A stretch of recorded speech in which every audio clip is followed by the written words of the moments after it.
여러분 반갑습니다. 정문성 목사입니다. 오늘 주일을 맡게 되는데 여러분과 여러분 가정 가운데 그리고 자녀들 가운데 하나님의 은혜가 충만하기를 간절히 기원합니다. 기도하겠습니다. 은혜로우신 주님 감사합니다.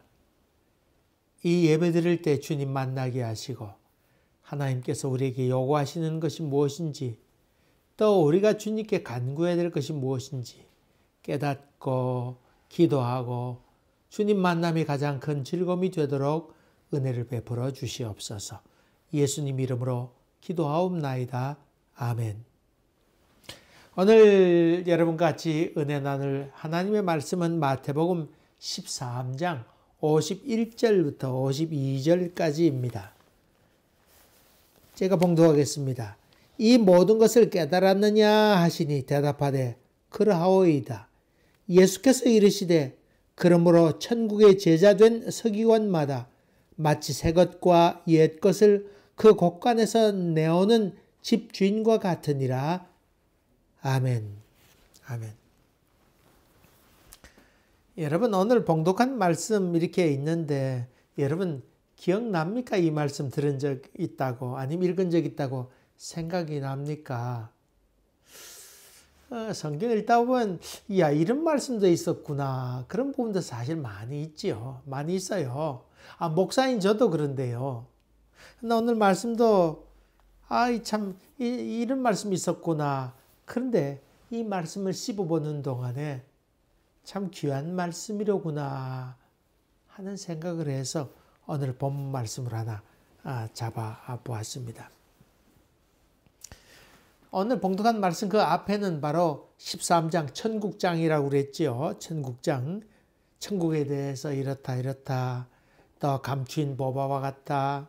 또 값진 진주를 구하는 장사꾼과 같다. 겨자씨와 같다. 누룩 또 가라지 비유 이렇게 말씀하시면서 비유로 말씀하시고 그 다음에 설명해 주시는 그런 장면이 나옵니다. 왜 비유를 들었냐? 지난번에 말씀드린 것처럼 알아듣는 사람이 있고 못 알아듣는 사람이 있을 거 아니에요.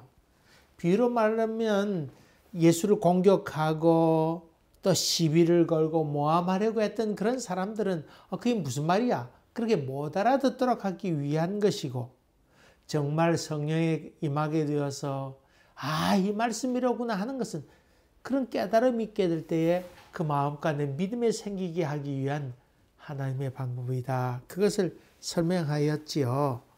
그 이후에 예수님께서 이 모든 것을 깨달았느냐? 그렇게 말씀하시니까 제자들이 네, 그러하오이다 그랬지만 원래는 네라고 그렇게 대답했습니다. 혹시 이 제자들이 다 못 알아먹을까 봐 알아먹었느냐? 그렇게 예수님께서는 자비롭게 말씀하셨죠. 마치 석가가 수제자든 안 한다요. 참 그런 거, 그 장면이 전 좀 인상이 깊어요. 안 한다요. 넌 어떻게 생각하느냐. 이런 질문을 석가가 나에게 들어서 이렇게 하게 됐는데 그 안 한다에게 수제자에게 질문하듯이 이 모든 것을 깨달았느냐. 그렇게 예수님께서 제자들에게 아주 자비롭게 물어봐야죠. 야, 알았냐, 뭘 알았냐? 그런 얘기가 아니고 잘 알았느냐, 깨달았느냐. 그렇게 말씀하실 때 제자들이 예, 그렇게 대답했죠. 그리고는 예수님께서 결론적인 얘기로 하고 있습니다. 그러므로 천국의 제자된 서기관마다 마치 새 것과 옛 것을 그 곳간에서 내어오는 집주인과 같으니라.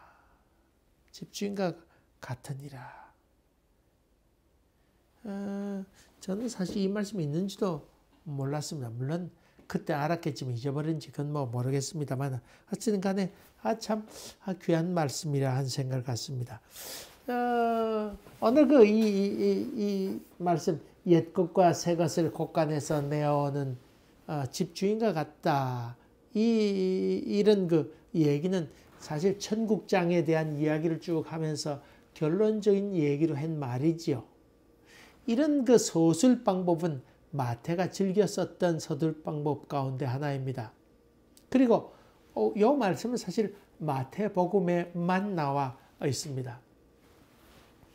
이 서술 방법이 이 마태에게 있는 것이라고 그랬는데, 여러분 그 산산수훈에 있는 얘기, 산 위에서 산에 오르사 저들을 가르쳐 가라사대 이렇게 쭉 얘기가 나오잖아요. 그 다음에 그 맨 마지막에 나오는 그 팔복을 하고 또 기도에 관한 얘기, 너희 세상의 빛이다. 또 구제는 이렇게 하라. 오른손이 향해서 왼손이 모르게 하라. 쭉 이렇게 공중나는 새를 보라. 뭐 쭉 이렇게 여러 가지를 가르치시고는 그걸 한때 묶은 다음에 마지막에 그 7장 맨 끝에는 나의 이 말을 듣고 행하지 아니하는 자는 그 집을 모래 위에 지은 어리석은 사람 같으니라. 그렇게 그 결론적인 얘기를 마태는 했죠. 그렇게 묶어가지고 편집해서 그렇게 묶었는데, 이 말씀에도 이 천국장에 관한 이야기를 쭉 한 다음에 마치 이 옛것과 새것을 곳간에서 내어오는 집주인과 같다. 그렇게 지금 얘기하고 있습니다. 이 말씀, 그러면 이 본문의 말씀 그 뜻이 무엇인가? 첫째로는 이 천국의 제자된 서기관은 그렇게 설명하고 있죠. 천국의 제자된 서기관은, 이 서기관 하는 일이 무엇이었냐면 율법을 만드는 일을 했습니다. 큰 골격이 있을 거 아니에요. 골격이 있으면 그 세부적으로 그러면 어떻게, 예컨대 안식일을 기억하라 그러면 안식일을 어떻게 지키는 것이 옳은 것인가, 그런 이야기들을 또 시대에 맞도록 설명도 하고 또 이렇게 조금씩 이렇게 교정도 수정도 해가면서 만드는 사람이 서기관이었는데, 이 법을 만든 사람인데 이 서기관은 그래서 이 한계를 잘 정해주는 사람이라 그런 의미지요. 예수님의 제자를 향해서 너희들이 이제는 일반 율법의 서기관이 아니고 천국의 제자가 되었는데 너희들은 바로 천국의 서기관이다. 그렇게 지금 설명하고 있는 것이죠. 근데 이 천국에 대해서 물으러 오는 사람이 있으면 이렇게 사는 것이다. 그렇게 얘기해 주는 사람이라 된다. 그런 얘기를 하고 있죠. 그 다음에 옛것과 새것을 곳간에 내어오는 집주인과 같다. 이 말이 무슨 말이에요? 여러분 무슨 말이에요? 옛것과 새것을 곳간에서 내어오는 집주인과 같다. 이 옛것이라고 하는 건 지금까지 내려오는 율법, 또 전통, 종교적인 전통, 그러니까 다시 말하면 구약이라고 얘기할 수 있겠지요. 그 다음에 새것이라고 하는 것은 예수님의 가르침 아니겠어요? 예수님의 제자들에게 지금 한 말인데, 새것이라고 하는 것은 산산수훈에 있는 여러 가지 말씀들, 이런 여러 가지 새로운 해석들, 이런 그 구약을 해석한 그 신약에 있는 말씀, 그리고 새 계명, 이런 것들을 얘기한다고 그러니까 이것은 달리 얘기한다면 신약이라고 얘기할 수 있겠죠. 옛것과 새것이라고 하는 것은 구약과 신약, 이 모두를 통틀어서 성경을 곳간에서 내어오는 집주인과 같다. 그런 표현을 한 것이지요. 이 제자들이 있었는데 이제 너희들은 그냥 제자가 아니다. 천국의 서기관인데 사람들을 만나게 될 때 옛것과 새것을 잘 골라서 내어주는 그런 집주인과 같이 그렇게 잘 설명하도록 해라. 천국에 대해서 물으러 올 때에 거기에 잘 맞춰서 설명해 주어라. 너희들이 천국 비밀을 이제 배웠으니까 곳간에서 옛것과 새것을 잘 내어서 그것을 설명해 주도록 해라. 여러분 구약 성경에도 그 천국에 관한 얘기가 나오잖아요. 그런 얘기를 골라서 잘 내주도록 해라. 그런 이야기입니다. 왜 예수님은 천국의 모습을 비유로 말씀하신 후에 결론으로 이렇게 옛것과 새것으로 곳간에서 내어오는 집주인과 같다고 그렇게 설명했을까요? 예수님께서 천국 비유하시면서 씨 뿌리는 비유하면서 길가에 뿌린 씨앗, 또 돌짝밭에 뿌려진 것, 또 가시밭길에 뿌려진 것, 옥토에 뿌린 것 이런 쭉 설명하잖아요. 또 악한 자가 와서 사탄이 와서 씨 뿌리고 간 이야기도 하고 겨자씨 누룩 이야기도 하고 잡초 얘기도 했잖아요. 보물 이야기도 천국에 비유해서 했는데 이런 이야기들 다 결국 보면 선과 악의 개념으로 잘 정리했죠. 하나님의 뜻에 순종해 가는 것, 또 옥토에 뿌린 것은 선한 것이고 그렇지 아니하고 잡초 같은 것들 이런 것들은 가라지 이런 것들은 다 악한 것이다. 이런 개념으로 설명을 하셨는데 이런 선택을 하게 될 때는 결단해야 됐습니다. 한쪽편에 서야 됐죠. 이쪽이냐 저쪽이냐 행동할 때는 선택해야 되는데 이렇게 선택하게 되면 적이 생기기 쉽지요. 행동해야 될 때 이것이냐 저것이냐 선택하게 될 때 중간지대는 사실 없습니다. 이럴 때 옛것과 새것 사이에서 참 좋은 선택을 하도록 해라. 신중히 하도록 해라. 그런 말이기도 하고 그런 선택할 때 사람들은 양극단적으로 선택하기가 쉽습니다. 그래서 그런 일이 있을 때 너희들이 잘 판단하도록 해라. 이런 의미로 본다 그러면 이 말씀은 그 예수 그리스도의 참 깊은 의미가 또 지혜가 담겨 있다고 볼 수 있습니다. 매우 현실적이면서도 필요한 선택이라고 볼 수 있습니다. 여러분 점점 살아가면서 또 어떤 선택을 하게 될 때 극단적인 선택을 하기가 쉽습니다. 극단이 흐르기도 또 쉽습니다. 이번 미국 선거하는 걸 보면서 여러분들 아마 더 느꼈으리라 생각되는데 미국의 많은 남부의 크리스찬들이 트럼프를 지지한다고 그러면서 이 트럼프에 대해서 하나님께서 보낸 사람이라고 그렇게 얘기하면서 꼭 승리할 것이다. 만약에 되지 않으면 사탄에 이용당하는 것이다. 그렇게 얘기하면서 폭력을 정당화하기도 하고 심지어 그 총기를 들고 나오는 예수 믿는 사람도 상당히 많이 있는 것을 보고 아마 여러분 놀랐을 것입니다. 자기 어떤 목표를 향해서 가면서 그것을 종교로 이름으로 극단적인 선택하는 경우도 있습니다. 자기 말에 동조하면 긍정하지만 그렇지 않으면 다른 사람을 다 죽일 듯이 총으로 쏘는 그런 경우도 많이 있는 것을 보면서 여러분 아마 다 놀랐을 것입니다. 이렇듯 현실적으로 선택하며 살아간다고 하는 것은 쉬운 일이 아닌데 참 그런 일들을 금하라고 하는 그런 말씀이기도 합니다. 여러분 분명히 예수님께서 행동하실 때는 참 어려움이 많이 있었죠. 예수님께서 분명히 이거다 저거다 분명히 말씀하시면 예수님을 죽이려고 달려든 사람이 얼마나 있었어요. 여러분 이때 예수님께서 저들하고 죽을동 살동 예수님께서 싸웠어요? 안 싸웠어요? 싸우지 않으셨어요. 죽일 테면 죽여라 그러면서 다툼을 하지 않았어요. 예수님은 그 자리를 피해서 다른 지방으로 피해 가셨어요. 여러분 그걸 보면서 비겁하다 생각하는지 모르겠습니다만은 아니었습니다.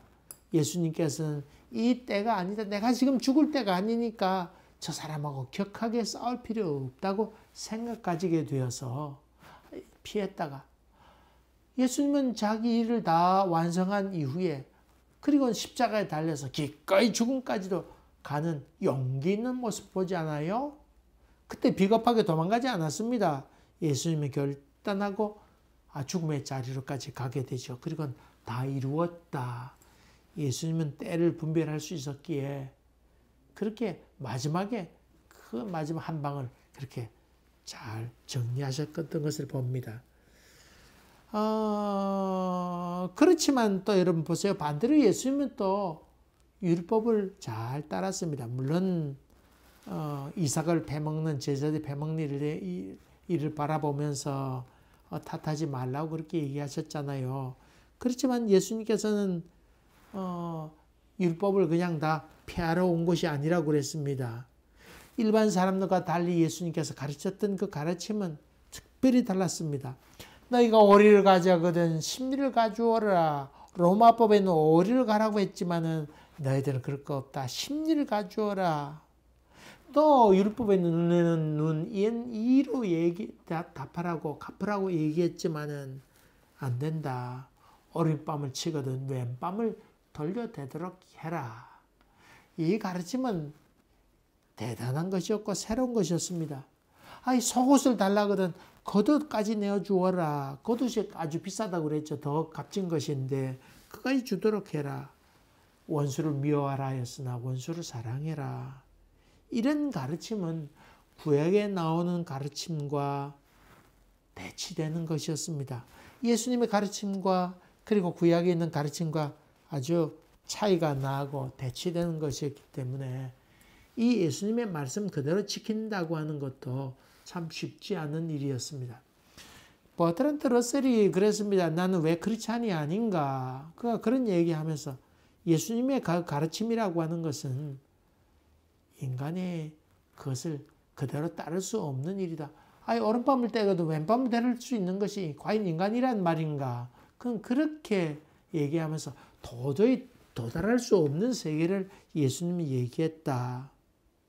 여러분 실제로 삶에 있어서 그러기가 사실 쉽지 않습니다. 현실적으로도 그렇고 예수님의 가르침대로 실천하기도 쉽지 않습니다. 이 구약에 있는 말씀이든 예수님의 말씀이든 간에 어느 편에 있든지 간에 극단적으로 선택해야 될 때가 참 많이 있는데 이렇게 되면 상황이 참 어려워지기가 쉽습니다. 사실 여러분 그 바리새파 사람들도 상당히 극단적인 사람이었습니다. 소위 종교적인 극단주의자였습니다. 아주 형식적이고 그러니까 자기가 지키지 못하니까 겉으로만 하는 척하게 된 것도 사실 종교적인 극단주의에 도달하려고 선택했기 때문에 그런 건 아니겠어요. 그러니까 자기도 지키지 못하게 되는 것이잖아요. 이렇게 사람이 자꾸 극단적으로 선택하기가 쉬운데 어떤 때는 오리만 가져야 될 때도 있고 어떤 때는 팔리만 가져야 될 때도 있고 그런데 예수님의 말씀처럼 꼭 십리를 가야 된다고 하는 의미는 사실 아니었습니다. 또 예수님께서 오리를 가져가든 십리를 가주라 그러면 꼭 또 거기에 반대해서 제자들 가운데는 야 십리를 가야지 이렇게 또 얘기하는 그 문자 그대로 믿고 따르려고 하는 그리고 그것을 또 강요하는 그런 사람들이 또 있기 쉽다고 하는 것입니다. 여기에 대해서 예수님께서는 율법도 잘 지켜야 될 때가 있고 또 내가 가르친 대로 이렇게 해야 될 때도 있고 이럴 때도 있고 저럴 때도 있는데 집주인이 곳간에서 옛것과 새것을 잘 내어놓듯이 지혜롭게 하라고 하는 말씀을 지금 예수님께서는 하고 있습니다. 예수님은 단호할 때 단호하게 하셨고 그러나 반대로 그렇지 않던 참 한없이 부드럽게 말씀하셨던 분 아닙니까? 성전에서 장사하는 사람 있으면 상을 둘러엎으면서 화 있을진저 그렇게 강도의 구려를 만든다고 그렇게 아주 둘러엎기도 하셨고 서기관과 바리새인들을 향하여 화 있을진저 사실 저주의 말씀 아니겠어요? 사정없이 분노하시면서 화가 있다고 저주를 퍼붓기도 하셨던 그런 분이셨습니다만 반대로 그런 모습만 아니고 또 부드러운 모습 과부의 동전 두 입을 아주 기뻐하신 그런 모습 간음하다가 현장에 붙들린 여인을 죄업자가 돌로 치라고 나도 너희를 정죄하지 아니하노니 그런 깊은 사랑의 이야기를 하고 있는 모습을 보게 됩니다. 사실 예수님께서 상을 둘러엎는 장면 이런 걸 목격하게 될 때 그 장면만 봐도 으시시하다는 생각을 여러분 갖지 않습니까? 무섭고 엄격하고 가까이 하기에 너무나 멋진 분이시다. 그런 점에서는 참 퍽이나 아주 극단적이신 분이신데 반대로 또 혈루증 앓던 여인 이런 사람을 고쳐주시는 것으로 봐서 깊은 동정의 사람이었던 것을 봅니다. 예수님은 새 계명을 주시고 그리고 구약에 있는 그 율법을 새롭게 해석하시면서 말씀하시고 가르치셨습니다. 예수님께서 하신 말씀 가운데 내가 율법을 폐하러 온 것이 아니고 온전케 하러 왔다. 그렇게 하지 않았어요. 온전케 하러 오셨습니다. 구약을 몽땅 다 무시하고 그냥 무에서 예수님께서 가르친 것 아니고 구약에 있는 말씀을 인용도 하시고 또 그 말씀을 설명해 주시기도 한 것을 봅니다. 이미 주신 이 구약 율법을 바르게 해석해 주었다고 하는 말씀입니다. 구약이 필요 없는 것 아닙니다. 구약도 절대적으로 필요한 것이고 또 예수님의 그 새로운 해석도 필요합니다. 예수님은 이런 것도 무시하지 말고 구약에 있는 말씀도 무시하지 말고 내가 새로 가르쳤다고 해서 구약도 무시하지 말고 또 내 가르침만 그것만 주장하지 말라. 그런 의미로 지금 쓰인 말씀입니다. 얼마 전에 왜 목사님은 뭐 구약 창세기만 가르치십니까? 그런 그 댓글을 달아온 분이 있었습니다. 사실 좋은 질문이기도 합니다. 사실 구약에 있는 말씀을 바르게 재해석하신 분이 바로 예수님 아닙니까? 그 얘기가 사실 신약의 이야기이기도 합니다. 그 구약에 나타나 있는 하나님의 마음이나 예수님께서 우리에게 보여주신 하나님의 마음이나 사실 다를 바 없습니다. 사람들은 구약은 이렇고 구약의 하나님이 이렇고 신약의 하나님이 이렇다고 얘기하는지 모르지만 그건 아닙니다. 구약의 그 하나님이 지금의 신약의 하나님이고 지금 2000년 지난 지금의 하나님이기도 합니다. 그렇게 우리는 구약에 나타난 하나님의 마음을 더 알아가는 것도 꼭 필요한 일이지요. 신약만 필요한 것 아닙니다. 구약의 말씀도 필요하고 그것을 기본으로 해서 그 속에 하나님의 마음을 읽게 되는 것이 신약의 말씀인 것을 봅니다. 사실 오늘 옛것과 새것을 곳간에서 내어다가 내어오는 그 집주인과 같다. 이 말씀은 사실 우리 일상에서도 이 말씀이 참으로 필요합니다. 이 집주인처럼 지혜롭게 해야 될 때가 얼마나 많은지 모릅니다. 헌 것이고 옛 것이라고 해서 무조건 못 쓸 것이라고 얘기하는 또 그렇게 버리는 요즘 젊은이들이 얼마나 많이 있습니까?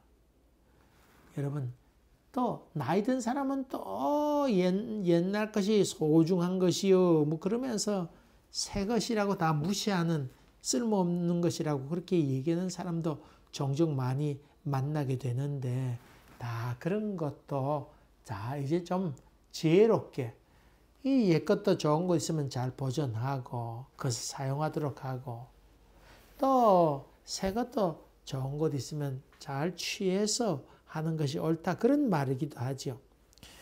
종종 그 정치하는 분들을 봅니다. 정책을 위반하는 그 국회의원들이나 또는 행정하는, 집행하는 행정가들 이렇게 보게 되면 참 많이 아쉬울 때가 있습니다. 앞에 있던 또 정권이 바뀔 때마다 앞에 있던 정책을 다 몽땅 까부시고 해버리는 그런 경우도 얼마나 많이 있습니까? 폐기해버리고 많은 경우도 있는데 그런 걸 볼 때 좀 많이 아쉽다. 물론 차별하는 것, 우리가 옛 정권과 다르다고 하는 것에 대해서는 얘기하는 것도 좋습니다. 자기 정책이니까요. 그러나 여러분 새로운 방안을 낸다고 하면서 그 새로운 방안이 예전 것보다 퇴보하는 방안이라든가 정책이라고 그러면 문제가 있는 거 아니겠어요? 개선되는 것 아니고 개악된다고 하면 참 심각한 문제 아닙니까? 피해는 다 국민들이 있는 것 아니겠습니까? 이런 일들이 사실 얼마나 많이 있는지 모릅니다. 교회 안에도 마찬가지입니다. 원로 목사님이 떠나고는 새로 신임 목사 오게 되면 몽땅 다 뜯어 고쳐가지고는 한다고 그러면서 했다가 다 낭패당하는 경우도 얼마나 많은지 모릅니다. 옛것 씨를 다 잔재를 다 없애야 된다 이렇게 얘기하는 사람도 있는데 그런 것들이 사실 이 성경에 사실 위배되는 예수의 말씀에 위배되는 것이라 볼 수 있습니다. 앞에 하셨던 분이 참 좋은 전통으로 잘 되어 오는 것이라 그러면 그것을 잘 사용해서 뭐 좀 더 나은 방안이 있으면 좀 나은 방향으로 나가면 되는데 그것은 다 틀려먹었으니까 다 흔적을 없애라, 냄새를 없애라, 그렇게 하는 것도 심각한 문제일 때가 많이 있습니다. 그래서 이 해 아래 새 것도 없는데 자꾸 잘못을 반복하는 경우가 있습니다. 여러분 잘 아는 그 공산혁명 있지 않습니까? 이 혁명을 하는 이유가 여러분 있습니다. 독재를 하는 이유도 거기 있습니다. 혁명하는 거 보세요. 이렇게 일이 역사 흐름에 따라 일이 진행돼 갑니다. 근데 이게 잘못된 길로 잘못되어 있습니다. 그러면 이 고치려고 그러면 더 빠른 속도로 변화가 돼야 새롭게 될 거 아니에요. 근데 이 지키려고 하는 속도가 있는데 이 지키려고 하는 것보다는 변화되는 속도가 빨라야 이게 다 변화될 것 아닙니까? 또 강력해야 될 것 아닙니까? 강력한 힘을 발하기 위해서는 독재를 해야 되잖아요. 또 뿐만 아니라 변화를 하기 위해서는 급히 그 속도보다 더 빨리 달려야 변화가 일어날 거 아니에요.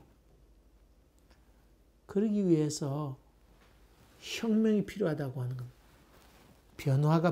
변화는 서서히 변화되는 걸 변화라고 그러는데 급격히 변화된 것을 혁명이라 부르지요. 그래서 다 둘러엎어야 된다.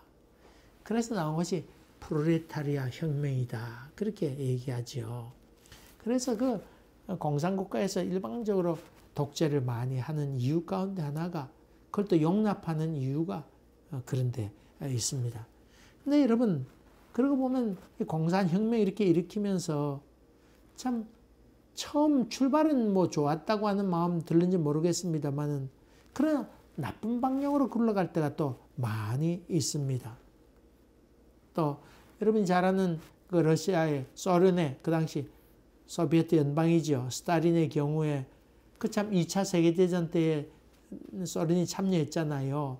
근데 그 독일하고 싸워서 죽은 사람의 숫자만큼이나 이 스탈린이 자기의 생각과 다르다고 숙청해서 죽인 사람이 몇천만 명 됩니다. 장교들, 특별히 장교급에 해당된 사람, 많은 사람을 죽였습니다. 그래서 피해 숙청이라고 그렇게 부르죠. 스탈린이 많이 죽였습니다. 사람 많이 죽였습니다. 중국의 모택동 같은 경우 그 문화혁명이 일어났잖아요. 이 홍위병들 이렇게 세워가지고 많은 지식인들을 죽였습니다. 죄 없이 죽은 사람 많이 있습니다. 또 자아 비판하도록 하고 그 자리에서 물러나도록 하고 아주 노동자 혁명이 일어나야 된다. 뭐 그래가지고는 사실 배우지 못한 사람을 그렇게 세우게 되니까 시행착오가 자꾸 나오게 될 것 아니에요. 그렇게 되니까 문제가 많이 있게 돼서 소위 그 모택동은 문화혁명으로 말미암아 중국의 역사를 거꾸로 아주 한참을 돌려놓았다. 인류 문명의 역사도 후퇴시켰다. 그렇게 비난을 받고 있죠. 여러분 뭐 거기만 그런 것 아니고 우리 대한민국에 있으면서 대한민국에서 그 전두환 정권이 들어서면서 정권 유지하기 위해서 사회 대청소를 해야 된다. 그렇게 얘기했잖아요. 사회들 깡패들 많으니까 이거 다 정리해야 되겠다.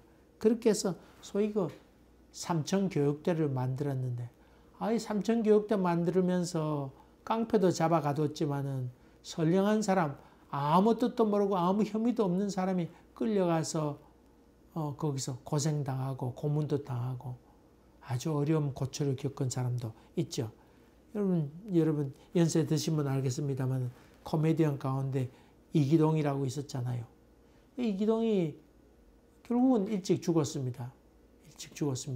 삼천교육대의 그 코미디언 가운데 질 나쁜 사람이라고 이렇게 자기들이 단정해가지고 데려가서 모진 고문을 하고 삼천교육대에 거기서 숱한 고통을 겪고 난 다음에 그 후유증으로 많이 앓다가 결국은 일찍 죽음을 맞게 됐죠.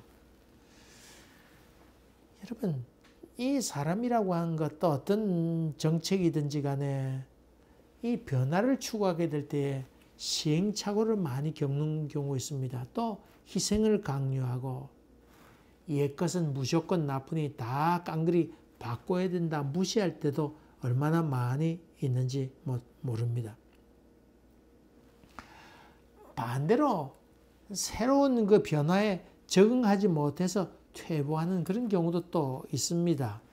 미국의 악기 가게, 큰 가게가 있는데 이번에 그 파산 신청을 했습니다. 왜냐하면 가게에 다 못 나오니까 사람들이 온라인으로 악기를 산단 말이죠. 근데 그 가게는 빨리빨리 거기에 대처하지 못했지요. 결국은 문 닫게 되었습니다. 이번 미국 선거하면서 여러분들 느꼈겠습니다만 우리 한국 같았으면 하루면 끝날 것을 저 사람들은 아직까지도 끝을 맺고 있지 못하고 있죠. 세상은 변해서 또 인터넷이 발달되어서 빨리빨리 정리하고 그렇게 조치를 취하는데 여전히 옛날 아무 통신수단이 없을 때 마차 타고 투표하러 다닐 때 그때 전통을 중시하다 보니까 지금은 그렇게 혼란을 자초하게 된 모습을 보게 됩니다. 법도 마찬가지입니다. 그대로 옛날 것을 고수하보니 사회는 변화됐는데 법이 여전히 있게 될 때에 고집만 부리다가 퇴보하는 경우가 얼마나 많이 있는지 모릅니다. 좋은 법은 잘 계승하고 나쁜 것은 빨리빨리 고치는 것, 시정하는 것이 필요하다고 하는 것입니다. 또 어떤 때는 이렇게 적용하고 어떤 때 저렇게 적용해서 화합하고 진부하고 선을 이루도록 하는 것이 참으로 필요하다고 하는 말입니다. 지혜로운 집주인은 융통성 있게 잘 적용합니다. 천국에 대해서 좀 새롭게 알았다고 해서 끄떡거리면서 자기 고집 피우지 말라고 하는 그런 말씀이기도 합니다. 다시 말하면 내가 하나님의 일하는데 내 일을 하는데 참으로 겸손하게 고집 부리지 말고 잘 융통성 있게 설명하고 그렇게 행동을 취하라고 그렇게 가르치라고 지금 예수님께서는 말하고 있습니다. 변칙이 많으면 공의가 깨지기 쉽고 고지식하고 고집만 부리면 답답하게 되기 쉽습니다. 사람들은 양극단에 치우쳐서 한쪽에 쏠리기가 쉬운 것이 인간입니다. 또 그렇게 해야 정의로운 사람처럼 스스로 여길 때가 많이 있습니다. 맞습니다. 그러나 이런 쓸데없는 극단주의 이렇게 될 때에 편협하기 쉽고 잘못되기도 쉽고 뿐만 아니라 남을 정죄하기도 쉽다고 하는 것입니다. 너희는 천국의 제자로 서기관들인데 함부로 율법이나 아니면 내 말, 내가 가르친 것 그것을 거기에 얽매여 가지고는 문자 그대로만 그냥 쓰려고 하지 말고 잘 적절히 말로 잘 설명해서 이 많은 백성으로 하여금 자유를 얻게 하라. 그런 의미이기도 합니다. 점점 세상이 각박해져 가게 되면 사상도 양극화되기가 쉽습니다. 흑백, 흑이냐 백이냐, 좌냐 우냐, 진보냐 보수냐, 빛이냐 어둠이냐, 진리나 비진리냐, 가진 자냐 못 가진 자냐, 높이 있는 자냐 낮게 있는 자냐, 금수저냐 흑수저냐 이런 대립구도로 자꾸 설명할 때가 많이 있는지 모릅니다. 참 많이 있습니다. 여러분 이런 데 치우치지 말고 잘 말씀을 가르치고 만들어내라고 하는 이야기입니다. 여러분들은 금수저, 저 사람 금수저다 흑수저다 이런 용어를 안 썼으면 좋겠습니다. 진보냐 보수냐 뭐 좌냐 우냐 흑이냐 백이냐 이런 얘기도 할 수만 있거든 안 쓰는 것이 좋습니다.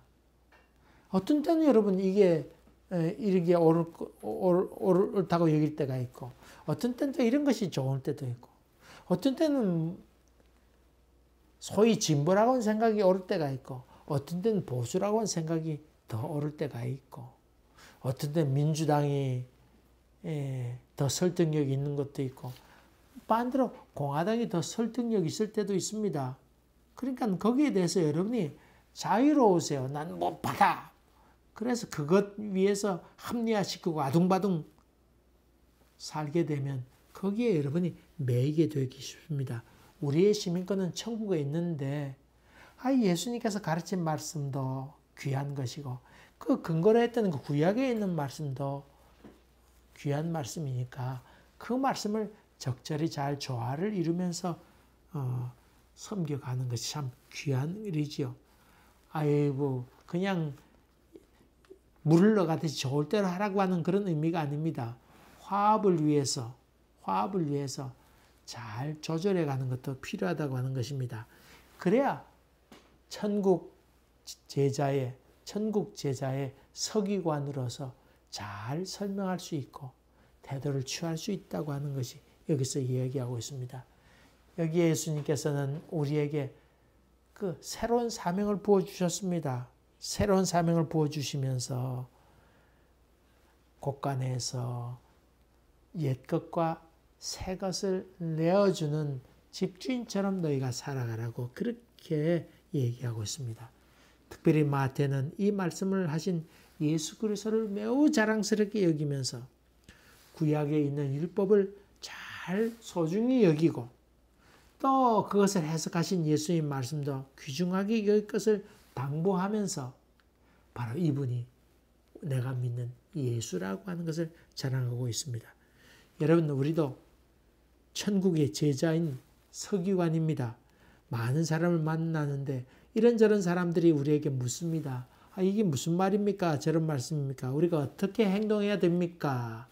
그런 질문을 해올 때 여러분은 구약에 있는 말씀도 잘 알고 또 그것을 해석하신 예수님 말씀도 잘 알아서 극단에 치우치지 아니하고 겸손하게 참 잘 설명해서 화합이 되는 쪽으로 설명을 잘해서 어디에 가든지 평화의 사도로 평화를 만들어가는 그런 일꾼으로 살아가신 여러분 되시기를 간절히 바랍니다.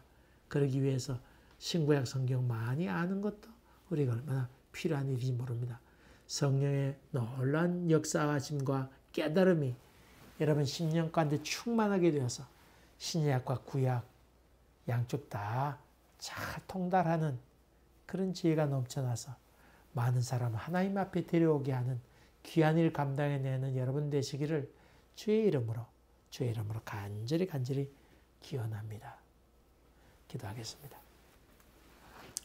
은혜로우신 주님, 하나님께서 또 예수님께서 우리에게 너희는 천국 제자 서기관이라고 그렇게 불러주셨는데 거기에 합당하도록 성경에 대한 지혜가 충만하도록 도와주시옵시고 또 뿐만 아니라 잘 요리해서 낼 수 있는 지혜도 저희들에게 더하여 주시고 명철도 더하여 주시옵소서. 그래서 갈등하고 어렵고 힘든 이 세상에 주님의 제자답게 잘 설명하고 선택할 수 있도록 인도해 주시고 또한 우리가 행동할 때 극단에 흐르지 아니하고 많은 사람을 주 앞에 데려오게 하고 화합하게 하는 귀한 일을 감당해내는 일꾼이 될 수 있도록 은혜를 더디펴 주시옵소서.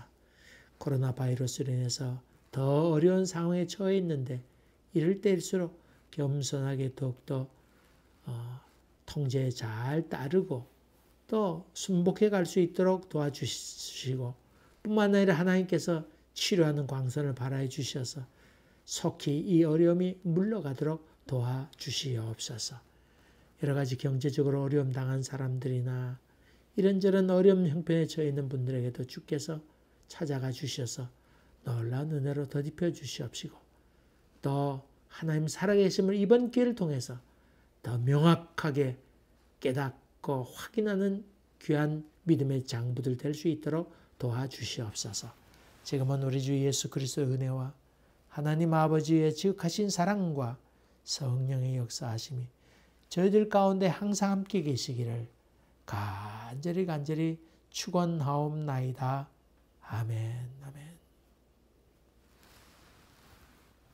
감사합니다. 또 뵙겠습니다. 우리 교회 광고는 지지난주 우리 이정배 권사님 폐에 이렇게 뭐 종양이 좀 나서 수술했는데 이제 두 번째 병원 가셔서 아주 잘 되어서 뭐 방사선 치료도 안 받아도 되고 다 이렇게 잘 되었느라고 이렇게 말씀을 드렸습니다. 여러분 그렇게 혹시 아픈 일 있으면 빨리빨리 연락 주시면 자 같이 기도하겠습니다. 우리 같이 만날 수 없으니까 그렇게 기도 열심히 하겠습니다. 하나님께서 건강 주셨는데 더 큰 애가 넘치게 되리라 믿습니다. 여러분들도 서로를 위해서 더 많이 기도해 주시기 바랍니다. 감사합니다.